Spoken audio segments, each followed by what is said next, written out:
Back in Detroit, Henry Ford wondered how he could bring the price of the Model T down to where everybody could buy it. He figured that the more cars he made and sold, the cheaper he could sell each one. And he went to work on this idea. In those days, each car was built from the frame up on stationary wooden horses. There was a different crew for each car, and the same crew stayed on the car until it was finished. That meant duplication of effort and a lot of time wasted. So they tried moving the men from car to car.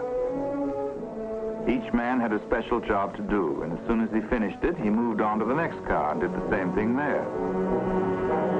That was better, but it still took 12.5 hours to assemble each Model T.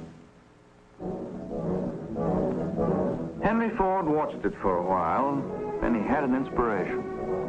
Instead of moving the men past the cars, why not move the cars past the men? So on one hot August morning, they tried it that way. A husky young fellow put a rope over his shoulder, and Henry Ford called, "Let's go."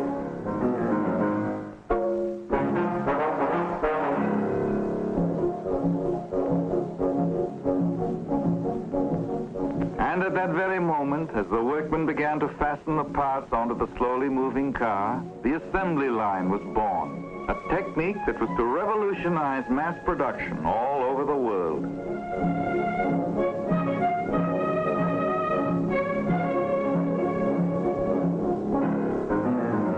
Once they found that the idea would work, they began to improve it, refine it. They rolled the chassis down a single line of track, pushing it from crew to crew. And the more expert they became at this new method, the faster the cars came off the assembly line, and the price of the Model T began to drop.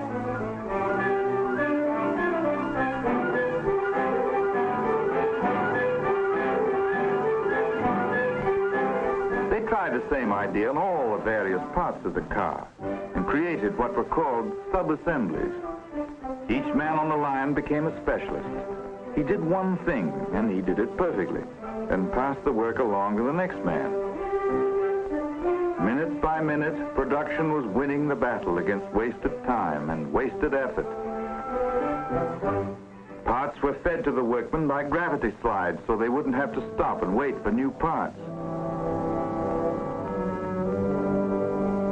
Then they put the parts on moving conveyor belts. This was a great step forward because now they could regulate the flow of work and keep it moving at a constant rate of speed.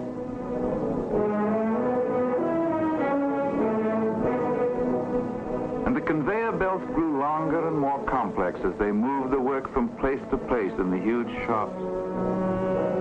They became fantastic masterpieces of planning and engineering. But the battle against wasted time and wasted effort was being won.